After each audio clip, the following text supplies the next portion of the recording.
Bonjour les bassistes et bienvenue dans cette nouvelle vidéo sur Contrabass comme toujours, avec vous encore une fois de plus pour parler des 5 erreurs que chaque débutant commet avant de devenir professionnel à la basse. Voilà, on va dépasser les niveaux amateurs et tout ça, mais la finalité c'est qu'on va devenir pro. Mais avant de devenir pro, nous sommes tous débutants. Au début, nous sommes tous des débutants. Donc aujourd'hui nous allons aborder les 5 erreurs que font les débutants. Alors la première erreur c'est quoi? Je vais la mettre juste ici. Là. Oui, là, juste là. Donc, jouer avec le métronome. Jouer avec le métronome. Pourquoi le métronome? Parce que le métronome est un instrument de tempo qui est là pour conditionner le jeu. Oui, conditionner le jeu. Quelqu'un qui joue avec un métronome, quand il joue à la basse, généralement, vous verrez que quand il fait ça, il sait qu'est-ce qu'il joue. Il sait qu'il fait des croches. Voilà, je fais des croches.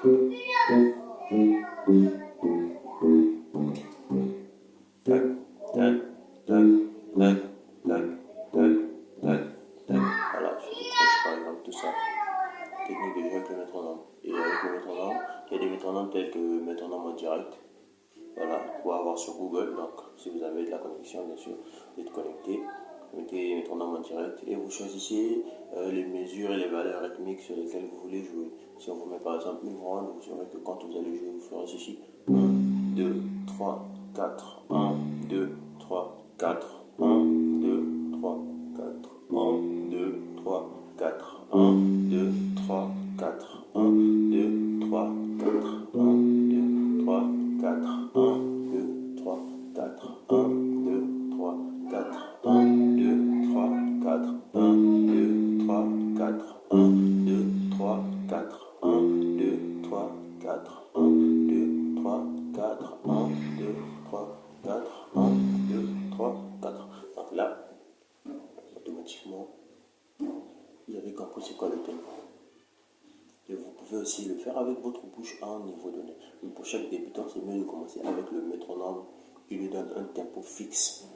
Avec le temps, l'expérience que vous allez acquérir, vous pouvez tout le temps commencer à le faire vous-même avec la bouche ou jouer avec du pied. Vous jouez par exemple, vous bougez du pied, soit vous bougez de la tête. Voilà, les bassistes qui font ça. Souvent, on se moque de se dire non, les bassistes, voilà comment ils dansent. Ils dansent comme ça parce que en fait, c'est important. Alors, le deuxième point, donc c'est important de jouer avec le métronome. Et le deuxième point, c'est que les bassistes débutants ont souvent tendance à jouer trop vite. Jouer trop vite, commence à jouer trop vite. Jouer trop vite.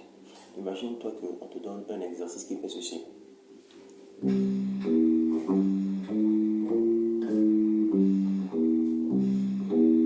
On s'arrête juste là. Tu viens en Fa. Et tu reviens en Do.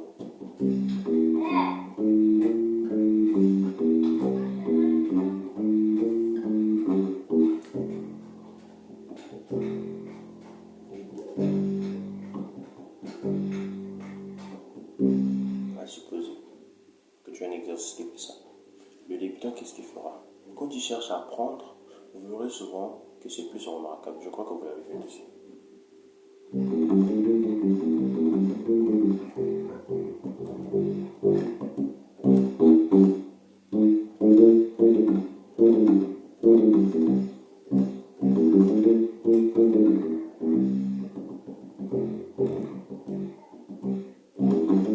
Vous voyez que il est là, il regarde, mais parfois la forme est là, mais il aime jouer tellement trop vite des exercices.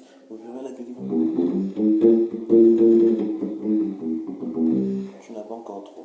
n'as pas encore trouvé ton exercice. Alors, baisse le tempo. Baisse le tempo. Après, jouer avec les métronomes, en débutant, commencer sur les bases de 50, 60, non. Un peu doucement, un peu doucement. Un truc qui fait genre.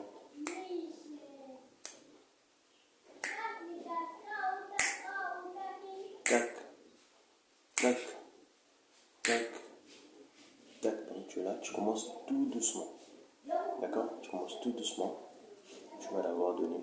Quand tu apprends, tu commences par pourquoi tout finir directement le même jour, tout ça. Hein, le problème, c'est qu'il faudrait avoir quelque chose sur quoi travailler, mais pas tout terminer parce que ça va te prendre peu de temps et l'exercice sera mal assimilé. tu pourras te retrouver avec même 50 exercices au bout d'une année ou 2 mois peut-être. 50, une année, ça dépend des maîtres qui en avec des exercices. Voilà. On prend par exemple 50 exercices le mois, mais tu ne sais même pas jouer un seul de ces exercices. À quoi ça sert que tu sois précis? Donc, par exemple, quelque chose qui fera. Tu vois, on s'arrête là d'abord faire. On commence tout doucement. Tu regardes ce que ça fait. Voilà. Et une fois que tu as assimilé, tu peux chercher à ajouter. Après ça, je fais. Je fais.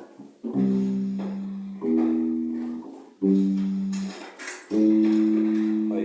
Vous pouvez terminer votre exercice.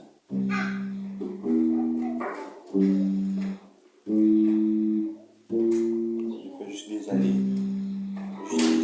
Pour un premier temps. Parce que j'apprends encore, je ne suis pas possible. C'est de mieux assimiler mon exercice jusqu'à jouer sans regarder. Les yeux fermés. Les yeux fermés. Oui. Je dis assimiler, qu'est-ce que ça fait? Alors je fais le retour. Je fais le retour. Le retour tout doucement. J'évite de jouer trop vite. C'est la deuxième erreur que nous commettons tous.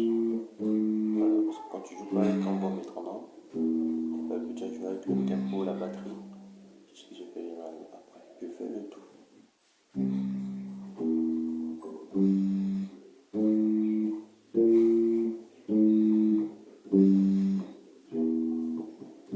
Aller-retour, le tout. Fais le tout.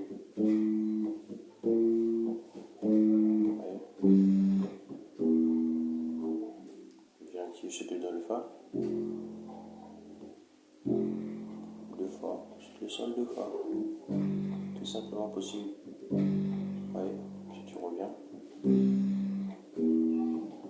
Quand je maîtrise ça, je peux faire 2 jours sur ça. Pose pas de problème, surtout si j'ai ma guitare. Apprendre, moi je vous conseille en passant, appropriez vos propres basses. Quand tu as ta basse, à n'importe quel moment, tu peux travailler. Je dors, je me réveille au milieu de la nuit, il y a quelque chose qui me traverse l'esprit. Je vais gratter pour que ça reste. Là, on assimile trop bien. Et puis, on ne laisse rien passer. Donc, on se retrouve avec des inspirations qu'on a personnalisées. C'est ça le secret. Donc, bon, si c'est la création aussi, il faut bien jouer. Mais avant de bien jouer, il faudrait pouvoir s'inspirer, avoir de la créativité. J'aime pas les gens qui jouent que des tutos. Oh non, le grand Jonathan avait joué ça, bon, moi aussi je vais jouer ça. Non, j'ai écouté ça là-bas, je veux aussi interpréter. Non, Abel, quand tu moi la bêta qui la limite la bêta. Pour moi, c'est des gens que je respecte beaucoup. Le maestro, c'est très compétent. Le grand, la basse, je crois que vous le connaissez. Pour ceux qui sont à Wissot, voilà, c'est le grand maître départemental même. Voilà, donc c'est ça. Donc, imaginez-vous, vu ma bêta basse, travailler à pays donc. Nous si on veut jouer, il faut pouvoir s'inspirer aussi comme eux ils ont fait. On suit les pas, en fait, c'est ça. J'aime beaucoup ça. Merci beaucoup. Donc tu verras. Après tu répètes, tu reprends le tempo normal. Tu montes petit à petit. La troisième erreur que les bassistes font, les débutants, c'est qu'ils n'ont pas de routine. Un bon bassiste a une routine. La routine c'est quoi? La routine, c'est quelque chose qu'on fait tout le temps. Donc, la routine, c'est quelque chose qu'on fait tout le temps. Par exemple, là, j'ai un Do. Par exemple, comme note d'origine Je, la Do. Et dans la gamme le Do, on a 3 majeurs qui sont de façon. Et les mineurs qui sont Ré, Mi. Voilà. Mi. Ré, Mi. On a d'abord le La mineur ici. Et ici, le Si mineur, qui est un septième mineur. Voilà. Donc ça fera 4 en mineur. Et aussi, il doit savoir que quand on joue avec des routines, c'est tout ça qu'on maîtrise. Quand je fais déjà, j'ai pas assez d'exercices à jouer. En tant que débutant, pour un début, mais j'ai ça. Je fais des démanchés avec. J'essaie travailler encore et encore pour pouvoir améliorer ma rapidité et mon attachement au corps de la base. Voilà. Quand je fais ça, je me réveille chaque matin, je fais ça. Vous voyez que les mains vont très bien coller les hanches. Les mains seront très proches. Et toutefois, améliorer sa faire.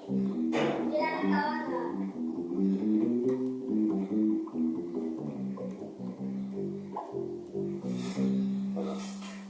Donc, avoir des routines, c'est ça la troisième erreur. Soit travailler les gammes chromatiques chaque matin, chaque soir. Faire ça de ma routine par exemple.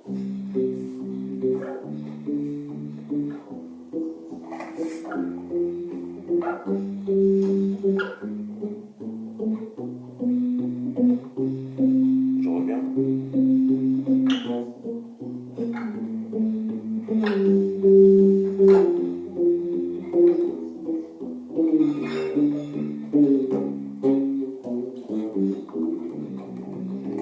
Alors les cordes, c'est grâce à peu, voilà, ça met du temps. Sinon, vous voyez, en fait, en général, avoir des routines, soit un exercice au lieu de faire, par exemple, ce que je vous conseillerais de faire, c'est ça. Ouais, d'accord. Fa, sol, la, si, fa, sol.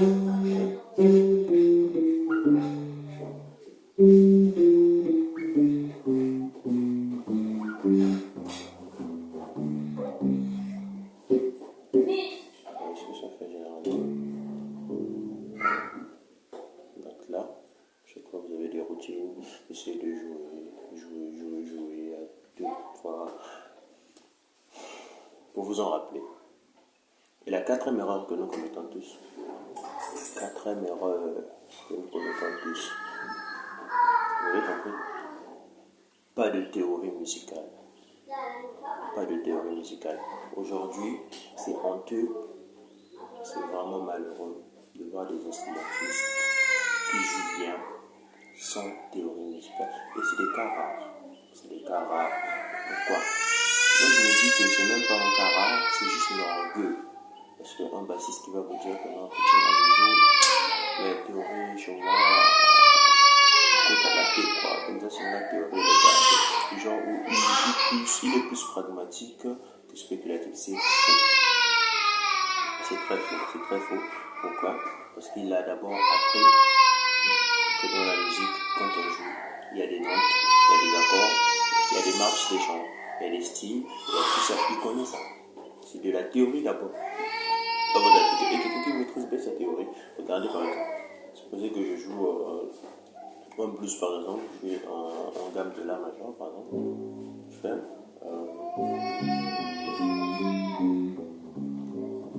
Je suis là par exemple.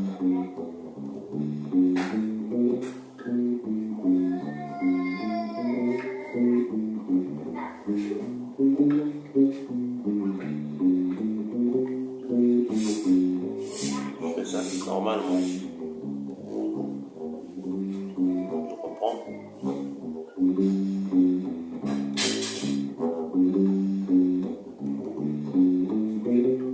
Non stop.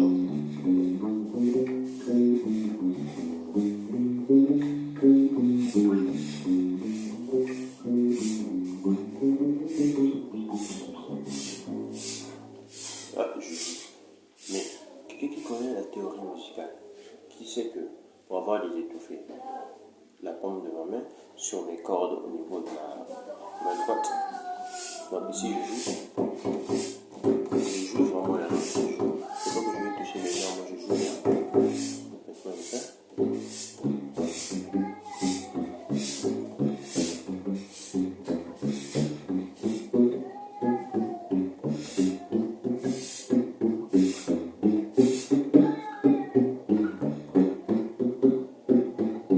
Ouais, je donne les notes, mais là j'applique la technique des étouffés.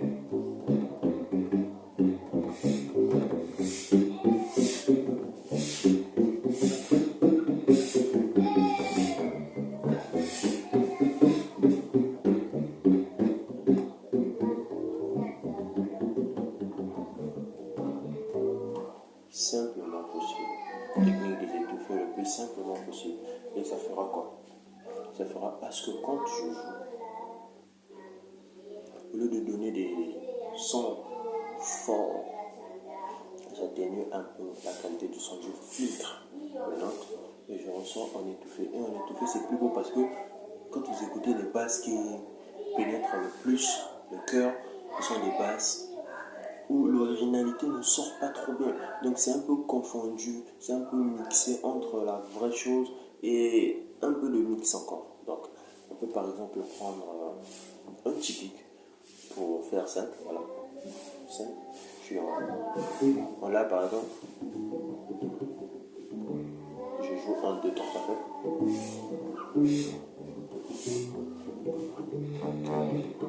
Là je joue normal.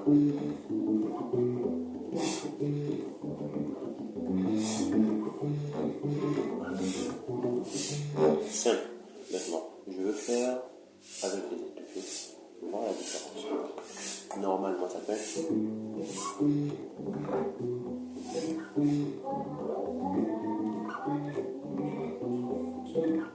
Voilà. Et avec les étouffés, je.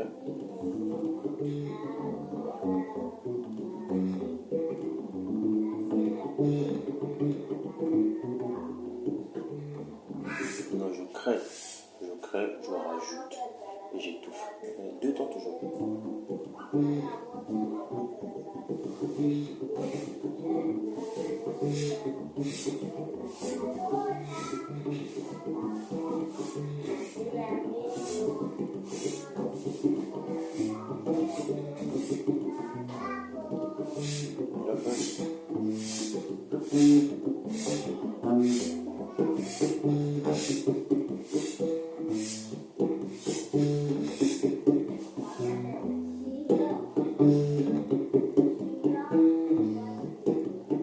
Première méthode, je vais faire.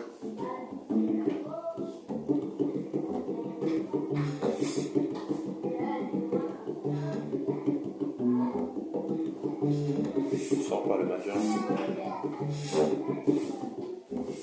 Dans une chanson, c'est beau.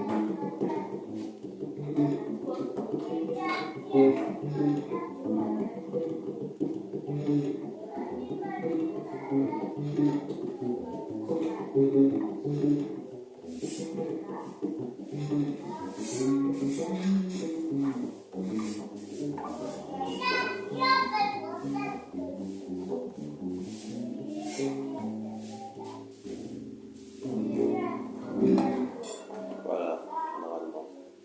Donc, bien connaître la théorie. Par exemple, la théorie va vous apprendre c'est quoi la différence entre pomper, coffrer, voilà, faire le chaland, balader, marteler, tout ça. C'est de la musique. Tu vas te demander c'est quoi marteler? Non, que ça fait pas. Je ne vais pas te donner ça. Que tu n'aimes pas la théorie. Voilà. Tu vois, quand tu frappes sur les notes, ça je donne à ceux qui veulent apprendre la théorie. Quand tu frappes sur les notes, donc je vais représenter là.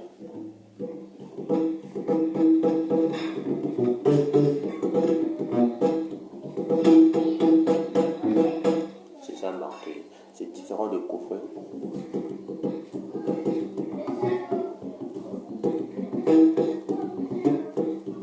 Là tu martèles. Et là tu coffres. Et là tu tentes de pomper. Là tu fais le chalet.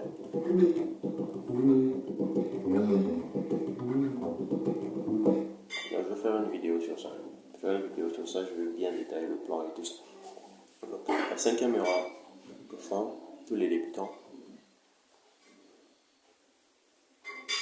Vous avez bien vu. Cinquième aura que font tous les débutants. Regardez le manche. Comment ils font ça? Je sais pas, on a évité. Regardez le manche. Pourquoi regarder le manche? Ils regardent le manche parce que quand ils jouent, comment se début là, je vais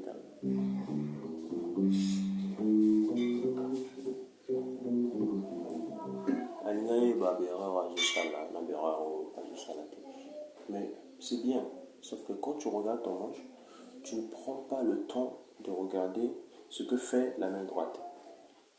Généralement, on a tendance à plus regarder ce que fait la main gauche. Mais quand tu regardes plus ce que fait la main gauche, tu ne regardes pas ce que fait la main droite, au contraire, tu vas être en footeur.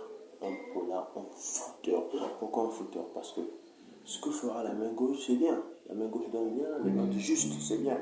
Mais le tempo vient de la main droite. La rythmique vient de la main droite. Quand je parle de la rythmique, je sais qu'on dit le rythme, mais je parle de la rythmique. La rythmique, c'est celle qui viendra faire danser la chanson, c'est pas le rythme. Le rythme, c'est la valeur du tempo exprimé. Donc, tu fais le rythme, tu vas en rythme, c'est bon. Mais la rythmique, c'est le séquencé. Du séquencé avec le rythme, la valeur qui donne le tempo répétitif. Oui. On répète chaque fois. Ça crée une rythmique. Pas un, mais une rythmique. On va en parler. Par exemple, un rythme. Je suis le rythme.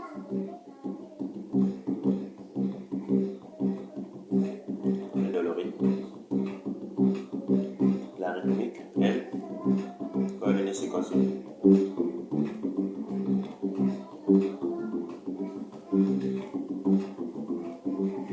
Donc ça te permet à garder le rythme. Tout ce que tu fais dans le rythme. Tu fais dans le rythme.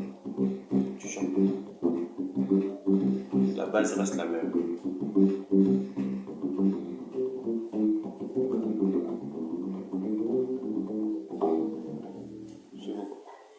Pour ceux qui doutent, juste la différence entre le slide par exemple et la marronne. Vous allez me dire que non, le slide, ça donne le même son avec la marronne. C'est ça les mêmes notes, mais c'est pas le même truc. C'est différent. Donc c'est tout ça. Je voulais partager ça avec vous. Pour vous aider à affronter vos combats. Parce qu'on est tous passés par là, bien merci. Donc c'est ça, n'oubliez pas, le fait plus 5 sera surtout le métronome quand on commence à jouer. Jouez toujours avec un tempo.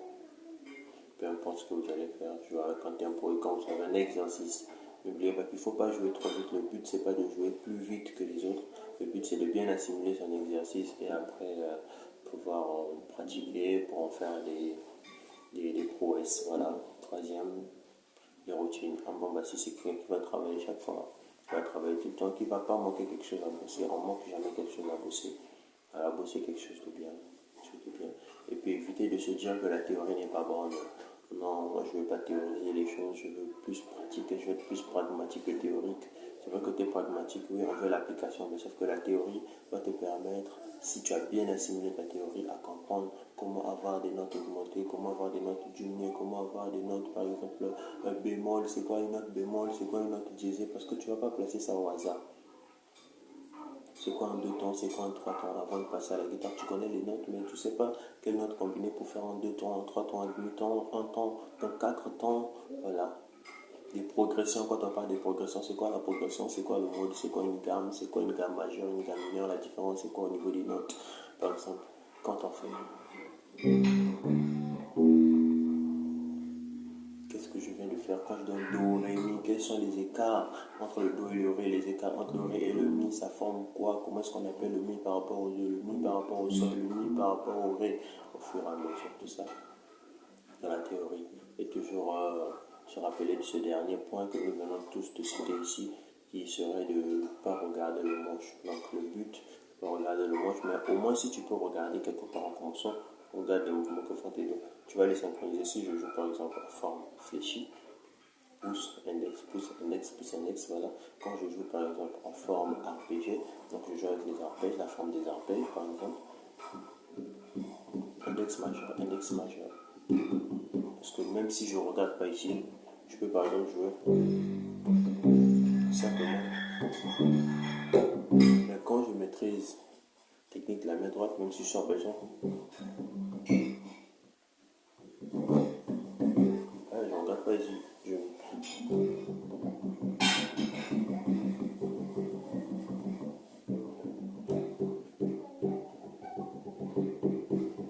suis là.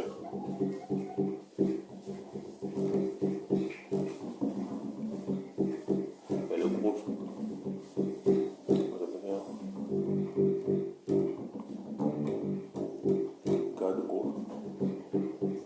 Ça, c'est la théorie qui me l'apprend. Pam, pam, pam, pam, pam. Pam, pam, pam, pam, pam. C'est la théorie. Et là, j'étouffe. Pam, pam, pam, pam, pam. Voilà. Merci beaucoup. Merci les gars. On se voit dans une nouvelle.